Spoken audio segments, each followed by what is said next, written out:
Lake Michigan steams in the cold. Its waters are hotter than the freezing air above. Some parts of the Midwest are suffering temperatures of -26, about the same as the Antarctic coast in winter, much colder than the inside of a domestic freezer. After warnings frostbite can set in minutes, people are wrapping up warm. Gotta have the face mask. Only problem is my mustache keeps freezing. Oh, it's colder than it's been in like forever, but I've got more layers than I've had on in forever.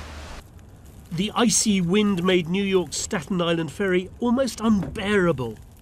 I feel like my fingers are gonna crack and just burst into a million pieces. Outside Chicago, hundreds were stuck on trains overnight. Relief couldn't come soon enough. The sudden drop in temperature came after severe snowstorms. For 3 days, driving was illegal in parts of Indiana. One Illinois family was trapped in their car for 15 hours. I told my husband, I said, the next trip that we take, we'll definitely fly.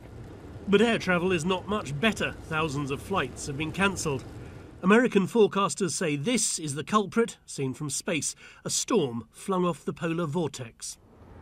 Don't be fooled by the blue skies. The icy fingers of the vortex have reached out to the nation's capital. It's absolutely freezing and the wind makes it so much worse. After just a few minutes outside, it's really painful even to breathe.